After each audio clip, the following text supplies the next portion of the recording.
Hello everyone, welcome to my channel maths with doctor Princy Gupta.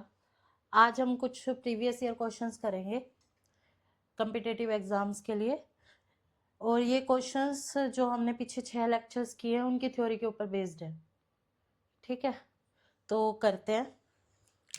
जैसे ये UPPSC का question है कि if A and B are two events, P A की value given है, P B की वैल्यू गिवन है, पी ए यूनियन बी की वैल्यू गिवन है, तो हमें फाइंड आउट करना है P A given by B complement. ठीक है, प्रोबेबिलिटी ए की निकालनी है और ये गिवन है कि बी कॉम्प्लीमेंट गिवन है, तो यानी कि कंडीशनल प्रोबेबिलिटी निकालनी है। तो लास्ट लेक्चर में हमने कंडीशनल प्रोबेबिलिटी की थी, उसका क्या फॉर्मूला था? पी ए बाय बी वो किसके इक्वल होता है? Probability of A intersection B divided by probability of B. तो अब इसके अंदर देखो, हमें पी ए गिवन है, पी बी गिवन है, P A union B given है। ठीक है, तो हम क्या निकाल सकते हैं यहाँ से? Addition theorem of probability use करेंगे तो वो किसके इक्वल होगा? Probability of A plus probability of B minus probability of A intersection B. Probability of A 1/3, probability of B 1/4, A union B इस साइड ले आएंगे -1/2, वो ये किसकी वैल्यू आ जाएगी? Probability of A intersection B की। तो इसको सोल्व करेंगे, हमारे पास क्या आ जाएगा? 4 + 3 - 6, ये किसके इक्वल आ गया? 1/12।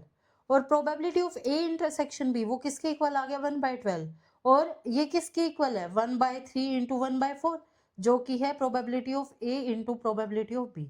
अगर probability of A intersection B probability of A into probability of B के इक्वल है, तो इसका मतलब क्या हो गया कि ये हमारे पास इंडिपेंडेंट इवेंट्स है। ठीक है, अगर हमारे पास ए एंड बी जो है वो इंडिपेंडेंट इवेंट्स है, इंडिपेंडेंट इवेंट्स, तो लास्ट लेक्चर में लेक्चर 6 में ही हमने किया था, अगर ए और बी इंडिपेंडेंट इवेंट है तो ए एंड बी कॉम्प्लीमेंट भी इंडिपेंडेंट होंगे, ए कॉम्प्लीमेंट एंड बी भी इंडिपेंडेंट होंगे, और A complement and B complement भी इंडिपेंडेंट होंगे। तो यहाँ पर ए हमें क्या निकालना? Probability A given B complement, तो इसका मतलब क्या हो गया? Probability of A intersection B complement divided by probability of B complement, ये फॉर्मूला हो गया। ठीक है, तो ए और बी कॉम्प्लीमेंट ये अगर हमारे पास क्या हो गए? इंडिपेंडेंट इवेंट्स होगी, तो ये किसके इक्वल आएगा? Probability of A given B complement equal आएगा probability of A into probability of B complement divided by probability of B complement. और ये किसके इक्वल आ गया हमारे पास? प्रोबेबिलिटी ऑफ ए के। और प्रोबेबिलिटी ऑफ ए किसके इक्वल है? 1/3 के। तो हमारे पास क्या आंसर आ गया? Option C. ठीक है,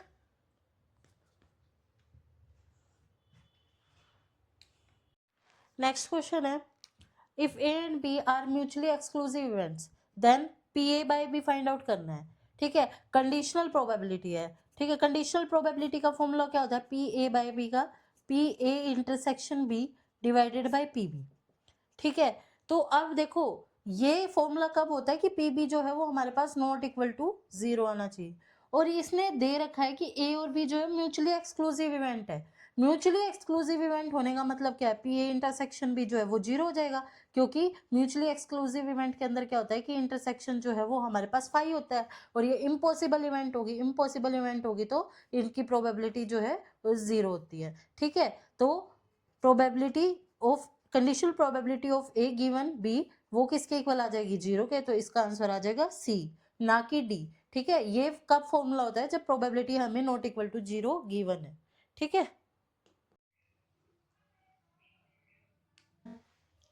इसके अंदर क्या है? If the probability of A to fail in an examination is 0.20। ठीक है, ए कोई भी इवेंट है, वो क्या इवेंट है कि हमारे पास एग्जामिनेशन में फेल होने की जो प्रोबेबिलिटी है, ठीक है, वो क्या है? 0.20। ठीक है, फेल होना जो है वो इवेंट है। बी क्या है? उसके फेल होने की प्रोबेबिलिटी क्या है हमारे पास? 0.30। ठीक है, तो हमें प्रोबेबिलिटी निकालनी है, या तो ए फेल हो या बी फेल हो। ठीक है, हमारे पास ए की प्रोबेबिलिटी है फेल होने की 0.20, बी की फेल होने की है 0.30। आइदर ए फेल और B fail means A union B, जब ए और बी, ठीक है, वो और यूज होता है तब हमारे पास यूनियन आता है। अगर एंड हो कि ए भी हो और बी भी हो, दोनों के होने की, तो वो किसके अंदर आता है? इंटरसेक्शन के अंदर। ठीक है, अगर इसके अंदर ये पूछ रखा था कि होता कि प्रोबेबिलिटी निकालो कि ए और बी दोनों फेल होने चाहिए, तो वो क्या होता है ए यूनियन बी। अब हमारे सॉरी ए इंटरसेक्शन बी। अब हमारे पास आइदर ए और बी फेल पूछ रखा है, तो probability of A union B ये क्या आएगा, probability of A plus probability of B minus probability of A intersection B. ठीक है, अब प्रोबेबिलिटी ऑफ ए क्या है 0.20, बी क्या है 0.30 minus probability of A intersection B. अब ये है कि हमारे पास ए और बी जो है, ये ए के फेल होना बी के ऊपर डिपेंड नहीं करता, बी का फेल होना हमारे पास ए के ऊपर डिपेंड नहीं करता। तो यानी कि हमारे पास ए और बी क्या आ गया, ए और बी इंडिपेंडेंट इवेंट्स हो गए। ठीक है, इंडिपेंडेंट इवेंट्स हो तो हमारे पास क्या होता है कि a probability of A intersection B वो किसके इक्वल होता है, probability of A into probability of B. ठीक है, एक ये फॉर्मूला होता है, अगर हमारे पास A and B two independent events है, ठीक है, A and B are two independent events, then probability of A intersection B वो किसके इक्वल होगा, probability of A into probability of B. तो ये क्या आ जाएगा, probability of A into probability of B, यानी कि 0.20 इंटू 0.30, ये क्या गया 0.50 माइनस इसकी मल्टीप्लाई करेंगे आपस में क्या आएगा 0.06, ये किसके इक्वल आ गया 0.44। तो इसका आंसर आ गया सी। ठीक है,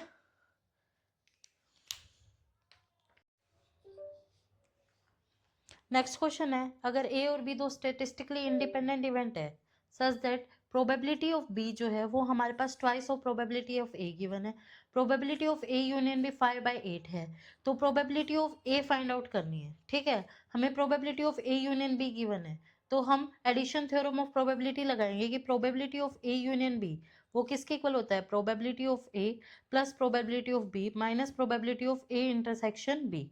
ठीक है, probability of A union B हमारे पास 5/8 गिवन है, हमें probability of A find out करनी है। ठीक है, प्रोबेबिलिटी ऑफ ए, और ये देखो ए और बी हमारे पास इंडिपेंडेंट इवेंट है, इंडिपेंडेंट इवेंट हाँ होने का मतलब probability of A intersection B probability of A into probability of B. ठीक है, probability of A plus probability of B वो किसके इक्वल है, twice of probability of A, तो ये प्रोबेबिलिटी ऑफ बी किसके इक्वल हो जाएगा 2 into probability of A plus probability of A, 3 into probability of A minus probability of A into probability of B twice of probability of A. ठीक है, 3 PA minus 2 PA का square. ठीक है, तो 8 5/8 के इक्वल है, तो ये आगे मल्टीप्लाई करेंगे 24P of A minus 16PA square. ठीक है, तो अब इसको सोल्व करेंगे, इस साइड लेके आएंगे 16PA square minus 24PA plus 5 is equal to 0। ठीक है, तो इस 16PA square minus 20PA minus 4PA plus 5 is equal to 0। ठीक है, इसको इसमें से कॉमन लेंगे 4PA। ठीक है, 4PA माइनस 5 माइनस कॉमन लिया 4PA माइनस 5। ठीक है, is equal to 0, 4PA minus 5 common आ गया माइनस 5 और 4PA माइनस 1 इजिकल टू 0। यहाँ इसको सोल्व करेंगे तो PA की वैल्यू हमारे पास 5/4 और 1/4 आ गई। 5/4 पॉसिबल नहीं है क्योंकि प्रोबेबिलिटी जो है वो हमेशा 0 से 1 के बीच में लाई करती है, ये ग्रेटर देन 1 होगी, तो इसका आंसर क्या हो गया हमारे पास ऑप्शन बी 1/4। ठीक है,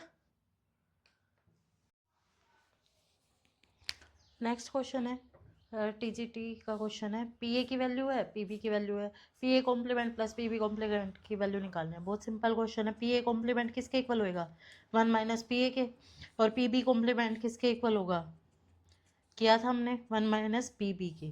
ठीक है, तो 1 minus PA 0.65 plus 1 minus PB 0.15। ठीक है, ये किसके इक्वल होगा, PA complement plus PB complement के। ठीक है, तो ये किसके इक्वल होगा 2 माइनस 0 पॉइंट, ठीक है 80, ठीक है 1.2 के, तो इसका आंसर क्या गया ऑप्शन ए। ठीक है, नेक्स्ट क्वेश्चन है, ए और बी दो म्यूचुअली एक्सक्लूसिव इवेंट है। म्यूचुअली एक्सक्लूसिव इवेंट होने का मतलब क्या है, हमारे पास ए इंटरसेक्शन बी जो है वो फाई है। ठीक है। ए इंटरसेक्शन बी फाई है, तो यानी कि ये फाई क्या हो गया, प्रोबेबिलिटी फाई की क्या होती है, 0। तो ये क्या इंप्लाई करेगा कि probability of A intersection B जो है वो हमारे पास 0 है।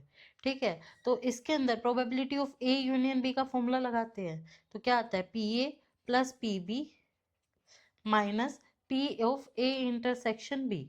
ठीक है, तो अब ए इंटरसेक्शन बी प्रोबेबिलिटी जो है वो 5 होगी, तो ये किसके इक्वल आ गया, P A plus P B. तो म्यूचुअली एक्सक्लूसिव इवेंट्स के अंदर हमारे पास ए यूनियन बी वो क्या हो जाएगा, सैंपल स्पेस हो जाएगा। ठीक है, तो probability of A union B की वो क्या हो जाएगी, 1 आ जाएगी। तो पी ए जो है वो किसके इक्वल आ गया, 1 माइनस पी बी के। तो यानी कि पी ए किसके इक्वल आ गया, पी बी कॉम्प्लीमेंट के। ठीक है, तो इसका आंसर क्या हो जाएगा, नन ऑफ दिस, ना लेस देन ना ग्रेटर देन, हमेशा क्या आएगा, इक्वल टू। ठीक है,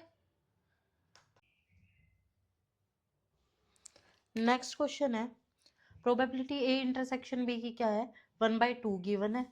A complement intersection B complement, ये क्या गिवन है, 1/3। ठीक है, पी ए की वैल्यू गिवन है, पी बी की वैल्यू गिवन है, तो हमें एक्स की वैल्यू निकालनी है। ठीक है, तो अब देखो हमारे पास किसकी प्रोबेबिलिटी गिवन है, A complement intersection B complement. ठीक है, A complement intersection B complement, इसको क्या, इसकी प्रोबेबिलिटी क्या होती है, 1 minus probability of A union B. ठीक है, जैसे हमारे पास वेन डायग्राम से देखे तो ए और बी दो इवेंट है, ए कॉम्प्लीमेंट ये पूरा, ठीक है, पूरा इंटरसेक्शन बी कॉम्प्लीमेंट, तो इसका इंटरसेक्शन किसके इक्वल आएगा, इसके इक्वल।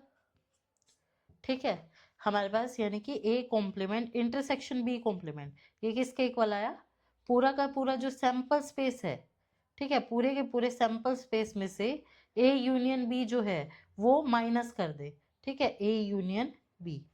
ठीक है, तो प्रोबेबिलिटी क्या आएगी, सैंपल स्पेस की 1 आएगी minus probability of A union B. ठीक है, ये हमारे पास इसकी प्रोबेबिलिटी आ गई। अब देखो पी ए यूनियन बी, इसका फॉर्मूला क्या होता है, P A plus P B minus P A intersection B होता है, और एक पी ए यूनियन बी यहाँ से फाइंड आउट करेंगे तो 1 minus probability of A complement intersection B complement, और ये वाली वैल्यू 1/3 गिवन है, तो ये 1 माइनस 1/3 यानी कि 2/3 के इक्वल आ गया। ठीक है, 2/3, और वो वाला फॉर्मूला लगाएंगे P A plus P B minus P A intersection B. ठीक है, वो किसके होगा, probability of A union B, जिसकी वैल्यू हमारे पास 2/3 है। अब प्रोबेबिलिटी ऑफ ए एक्स की गिवन है, X plus 2x minus probability of A intersection भी 1/2, वो 2/3 के इक्वल हो गया, तो 3x is equal to 2/3 plus 1/2। ठीक है, ये किसके इक्वल हो गया, 4 प्लस 3/6, यानी कि 7/6, और x की वैल्यू किसके इक्वल होगी, 3 डिवाइड में आ जाएगा 7/18। ठीक है, तो ये हमारे पास आ गया ऑप्शन डी।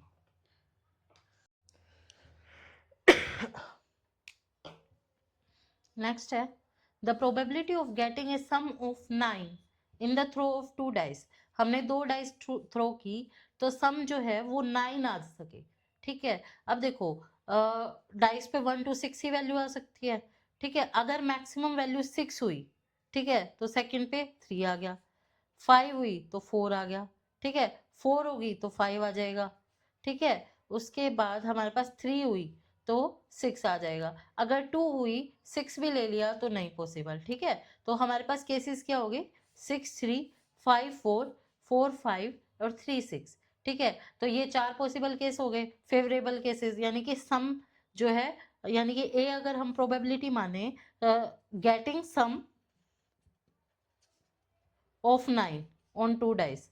ठीक है, तो हमारे पास फेवरेबल केसेस क्या हो गए, 1 2 3 4।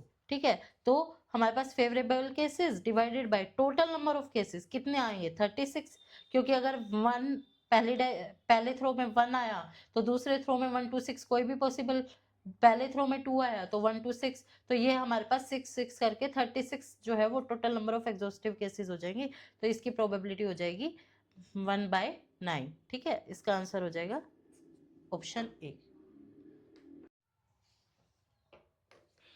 नेक्स्ट क्वेश्चन है, a problem is given to 3 students x y and z, whose chances to solving it 1/2 1/3 and 1/4 respectively, the chance that problem will be solved। ठीक है, तो हमें उसकी प्रोबेबिलिटी फाइंड आउट करनी है, यानी कि अगर 3 स्टूडेंट है x y z, उनका चांसेस है प्रॉब्लम सोल्व करने का 1/2, 1/3, 1/4, यानी कि probability x 1/2, probability of y 1/3 and probability of z वो 1/4 है। कह रहा है कि वो प्रॉब्लम सोल्व हो उसका कितना चांस है, यानी कि तीन स्टूडेंट को प्रॉब्लम दी गई है, तो तीनों में से अगर कोई भी सोल्व कर सकता है तो हमारे पास क्या आ जाएगी, प्रोबेबिलिटी निकल जाएगी कि हमारे पास वो प्रॉब्लम सोल्व होएगी। तो x और y और z, मतलब probability x union y union z, ठीक है, x की, y की और z की, तीनों में से प्रोबेबिलिटी जो है वो सोल्व कर दे तो वो x union y union z आ जाएगी। ठीक है, तो अब देखो इसको क्या लिख सकते हैं, 1 minus probability of x bar into probability of y bar into probability of z बार, यानी कि अगर हम 1 में से माइनस कर दे कि तीनों में से किसी के पास भी सोल्व ना हो वो प्रॉब्लम, तो 1 minus probability of x bar, y bar, z बार। एक तो ये देखो तीनों इंडिपेंडेंट इवेंट्स हैं। अब हमने ये वाला फॉर्मूला किया हुआ है कि प्रोबेबिलिटी जो है a यूनियन b वो किसके इक्वल होती है, प्रोबेबिलिटी अगर a यूनियन b की निकाले 1 minus probability of a complement intersection b complement. ठीक है, तो इसके अंदर probability of A union B union C है, तो वो किसके इक्वल होगी, 1 minus probability of A complement intersection B complement intersection C complement. और अब ये तीनों आपस में इंडिपेंडेंट है, तो वो किसके इक्वल हो जाएगा, A complement into probability of B complement into probability of C complement, 1 minus. ठीक है, अब ये किसके इक्वल आ गया, 1 minus probability of X complement किसके इक्वल हो जाएगा, 1 माइनस प्रोबेबिलिटी ऑफ एक्स, वो किसके इक्वल है, 1/2 into probability of y complement 1 minus 1/3, probability of z complement 1 minus 1/4। ठीक है, ये किसके इक्वल आ जाएगा, 1 minus 1/2 into 2/3 into 3/4। ठीक है, ये कैंसिल आउट हो जाएगा, तो 1 minus 1/4 वो किसके इक्वल आ गया, 3/4। तो आंसर हो गया हमारे पास ऑप्शन सी। ठीक है,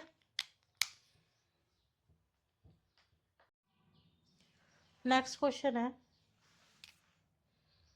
A coin is tossed 4 times. The probability at least one head turns up.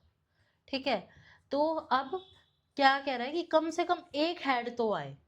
ठीक है, तो हमें उसकी प्रोबेबिलिटी निकालनी है। ई क्या है, इवेंट हो गई कि at least one head turns up. ठीक है, तो ई कॉम्प्लीमेंट क्या हो गया हमारे पास कि कोई भी हेड ना आए, एक भी हेड ना आए। ठीक है, तो नो हेड टर्न्स अप। ठीक है, हमने 4 टाइम्स टॉस किया है कॉइन को, तो हमारे पास क्या हो सकता है, हेड हेड हेड हेड, चारों हेड आ जाए। ठीक है, फर्स्ट पे हेड आ जाए, बाकियों पे टेल आ जाए। ठीक है, तो इस तरह से कितनी पॉसिबिलिटी होगी, इसके पास कितने, दो चॉइस दो चॉइस दो चॉइस दो choice, total number of cases क्या हो गए, 2 पावर 4 हो गए। ठीक है, तो अब हमारे पास total number of possible outcome 2 power 4। ठीक है, तो अब हमें फाइंड आउट करना है कि आउटकम्स, फाइंड आउट करना है कि at least one head turns up. ठीक है, तो प्रोबेबिलिटी ऑफ ई निकालनी है, तो वो क्या हो जाएगी, 1 minus probability of E complement. ठीक है, कॉम्प्लीमेंट्री इवेंट का सम क्या होता है, 1 होता है, तो ये 1 minus P E complement. E complement क्या है, तो कि कोई भी हेड ना आए, कोई भी हेड नहीं आए, तो इसका मतलब इस प्रोबेबिलिटी ऑफ ई कॉम्प्लीमेंट क्या हो जाएगा कि चारों पे हमारे पास टेल आ जाए, टेल टेल टेल टेल, एक भी हेड ना आए। ठीक है, तो ये क्या है, फेवरेबल केसेस कितने हैं, 1, और टोटल नंबर ऑफ केसेस कितने हो गए, 2 पावर 4। ठीक है, तो ये क्या हो गया, 1 माइनस 1/16, तो ये क्या हो गया, 15/16। इस क्वेश्चन को है ना कॉम्प्लीमेंट्री इवेंट का यूज करके, कॉम्प्लीमेंट निकालने का यूज करके निकालना पड़ेगा, क्योंकि अगर कम से कम एक हेड आए तो उस तरह से करोगे तो आपको ये सारे पॉसिबल केस देखने पड़ेंगे। तो आप वैसे इस तरह से देख सकते हो कि total number of possible outcomes आपके पास 16 है। ठीक है, तो एक कम से कम एक हेड आए, तो यानी कि एक हेड बाकी 3 टेल आए, 2 हेड बाकी टेल आए, 3 हेड बाकी टेल आए। ठीक है, या चारों हेड आए। ठीक है, तो इसके अंदर सिर्फ एक ही केस नहीं होगा जिसपे सारे टेल आए, तो total number of favourable cases 15 हो जाएंगे और टोटल नंबर ऑफ आउटकम 16 हो जाएगी, तो इसका आंसर आ जाएगा 15/16, ऑप्शन सी। नेक्स्ट क्वेश्चन है हमारे पास, What is the probability that a leap year selected at random will have 53 Sundays? ठीक है, लीप ईयर है, लीप ईयर के अंदर हमें पता है कितने डेज होते हैं, लीप ईयर में 366 डेज, ठीक है। टोटल लीप ईयर के अंदर 366 डेज होते हैं। इसको 7 से डिवाइड करके देखेंगे, 52 डेज, सॉरी 52 वीक्स हो गए एंड 2 डेज हो गए, ठीक है। तो यानी कि इसके अंदर 52 वीक्स कंप्लीट हो गए और 2 डे बच गए, 2 डेज रिमेन, ठीक है। तो इसके अंदर हमारे पास 52 संडे तो होंगे, ठीक है, 52 संडे तो हो गए। अब इन 2 डेज में चेक करना है हमें संडे कब आएगा, ठीक है। तो इसने क्या पूछा है, प्रोबेबिलिटी निकालना है 53 संडे होने की, ठीक है। तो अब 2 डेज है बच गए, तो इसके अंदर क्या हो सकता है, संडे आ सकता है और मंडे आ सकता है, मंडे आ सकता है, ट्यूसडे आ सकता है, Tuesday Wednesday, Wednesday Thursday, Thursday Saturday, Saturday Sunday, ठीक है। यही ऑप्शन है। टोटल कितने ऑप्शन बच गए, टोटल कितने केसेस हो गए, 1 2 3 4 5 6, ठीक है। 5 थर्सडे फ्राइडे रह गया, Thursday Friday, Friday Saturday, Saturday Sunday, total कितने केस हो गए, 7, ठीक है। और इसके अंदर संडे किस किस के अंदर है, 1 और 2, ठीक है। 2 केसेस है जिसके अंदर हमारे पास संडे आ रहा है। तो हमारे पास की लीप ईयर के पास, लीप ईयर हैज 53 संडेज, ठीक है। वो कितने बच गए, टोटल फेवरेबल केसेस 2 और total number of exhaustive cases 7, तो इसका आंसर क्या आ जाएगा, 7, ठीक है। देखो ये लास्ट क्वेश्चन के जैसे ही है, ठीक है। इसके अंदर क्या पूछ रखा है, व्हाट इज द प्रोबेबिलिटी, इस टाइप के क्वेश्चन जो है बहुत पूछे जाते हैं कि लीप ईयर में कितने संडे होंगे, कितने ट्यूसडे होंगे, कितने वेडनेसडे होंगे, इस तरीके से। अभी हमने संडे का केस किया था। अभी इसके अंदर क्या पूछ रखा है, what is the probability that a leap year is selected at random will have 53 Tuesdays, ठीक है। तो 53 ट्यूसडे होने का मतलब क्या है, इस लीप ईयर है तो उसके अंदर 366 डेज होंगे, जिसमें से हमारे पास 52 वीक्स होंगे एंड 2 डेज रिमेनिंग। अब 2 डेज बच गए, वे 2 डेज की पॉसिबिलिटी क्या है हमारे पास, वो संडे और मंडे हो सकते हैं, मंडे ट्यूसडे हो सकता है, Tuesday Wednesday, Wednesday Thursday, Thursday Friday, Friday Saturday, Saturday और संडे, ठीक है। अब इसके अंदर 53 ट्यूसडे पूछ रखे हैं, तो ट्यूसडे की क्या पॉसिबिलिटी है, मंडे ट्यूसडे और ट्यूसडे वेडनेसडे, ठीक है, यही पॉसिबिलिटी है। तो total number of favourable cases 2 हो गए और total number of exhaustive cases 7 हो गए, तो इसकी प्रोबेबिलिटी क्या हो जाएगी, 2/7, ठीक है। इसके अंदर और अगर कोई भी डे पूछ रखा हो, संडे मंडे ट्यूसडे, अब वेडनेसडे पूछ रखा हो तो वो भी 2 हो गए, 2/7, इस तरीके से हो सकता है ये क्वेश्चन, ठीक है। नेक्स्ट देखते हैं। सेम उसी तरीके से क्वेश्चन है कि in a leap year the probability of having 53 Sunday और 53 मंडे, ठीक है। तो इसके अंदर क्या हो जाएगा, 52 वीक्स एंड 2 डेज, वो 2 डेज कुछ भी हो सकते हैं, Sunday Monday, Monday Tuesday, Tuesday Wednesday, Wednesday Thursday, Thursday Friday, Friday Saturday और Saturday Sunday, total number of cases कितने हो गए, 7। अब देखो इसने क्या कहा, या तो संडे आ जाए या मंडे आ जाए, ठीक है, या तो 53 संडे या मंडे, तो मंडे 1 2, ठीक है, और संडे का इसी के अंदर आ गया, और संडे क्या हो गया, इसके अंदर आ गया, ठीक है। तो ये मंडे और संडे, या तो मंडे हो या संडे हो, तो कितने हो गए टोटल, 3/7, ठीक है। तो इसका आंसर क्या आ जाएगा, बी। इसको इस तरीके से भी कर सकते हैं, ए और बी, यानी कि 53 संडे आना, 53 मंडे आना, ये ए प्रोबेबिलिटी होगी, ये बी होगी, A and B intersection, A intersection B, इसकी प्रोबेबिलिटी 53 संडे एंड मंडे, ठीक है, संडे और मंडे दोनों आए तो, और यानी कि यूनियन, वो कैसे आएगा, प्रोबेबिलिटी ऑफ ए, 53 संडे आने की प्रोबेबिलिटी हमने की थी 2/7, ये भी क्या आएगी 2/7, संडे एंड मंडे उसका केस एक ही है, दोनों हो जिसके अंदर -1/7, तो ये भी क्या आएगी 3/7, किसी भी मेथड से कर सकते हैं ये क्वेश्चन, ठीक है। Thank you.